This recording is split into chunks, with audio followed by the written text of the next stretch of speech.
So it was a beautiful morning flying out of MSY. I took a picture of all the lights and the lake. But then as soon as we got into Florida, more into the Florida area along the Gulf Coast, it got really, really heavy. There were lots of clouds. There was rain, of course. I don't recall seeing any lightning, but there was lots of clouds. There was rain, and of course, the turbulence was very present. And so there were times that the plane shook a lot. And then there were times when it wasn't too bad. As you can see, this portion, it wasn't too bad. It was definitely shaky, but everyone on the plane kept calm at this point. Nobody was screaming, nobody shouted or "Ooh," the gasps, We hit air pockets a couple of times, and when they hit the air pockets, it makes the plane like bounce. Listen, you feel that in your stomach. So this was a part where it like shook really hard and it bounced a little bit up and down. Yes, so that of course happened, but that's what you expect when you're flying through turbulent weather, especially with a hurricane out there. A lot of things are happening, the air pressure changes, the wind, and all of those come into play.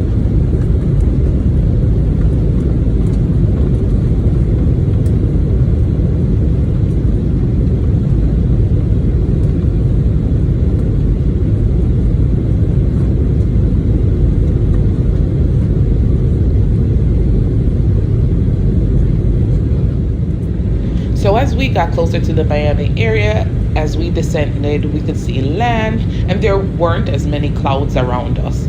So it did feel a lot better. The plane still felt turbulence out there. There was still turbulence present. The plane shook, of course. So it was a bumpy flight. I expected it to be bumpy, knowing that there's a hurricane out there, and I'm flying literally right by the hurricane, right?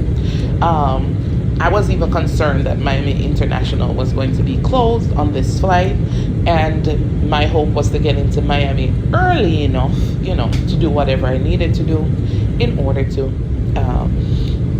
move on and have a productive day. Anyways, so of course, sometimes when the plane changes direction, but this time while it's changing direction, it was also shaking.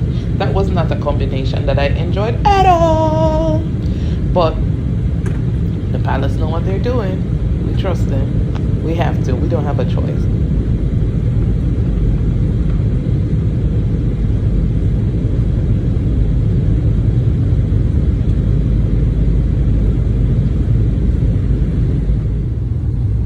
Alright, once again though, while getting closer to Miami International, we flew through some clouds again once more, but then it cleared out not too long after.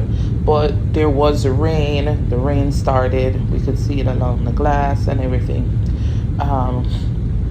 But the plane continuously shook.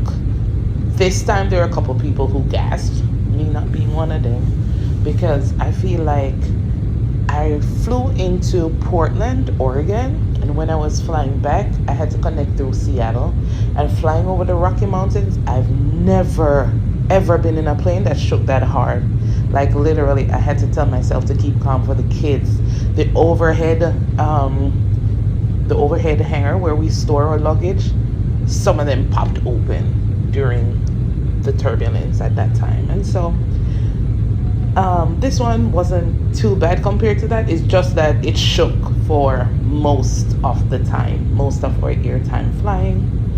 And then we got closer and closer. It was time for landing. Of course, you're a little nervous because the runway is wet and skids happen, But at the same time, you're not the one flying the plane. You don't have expertise. You don't have experience. And of course, we all braced for it. And here we go. And we landed.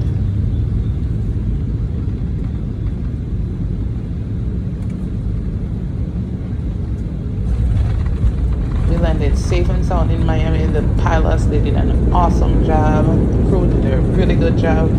We actually got to get our little refreshments with our drink and our biscuits.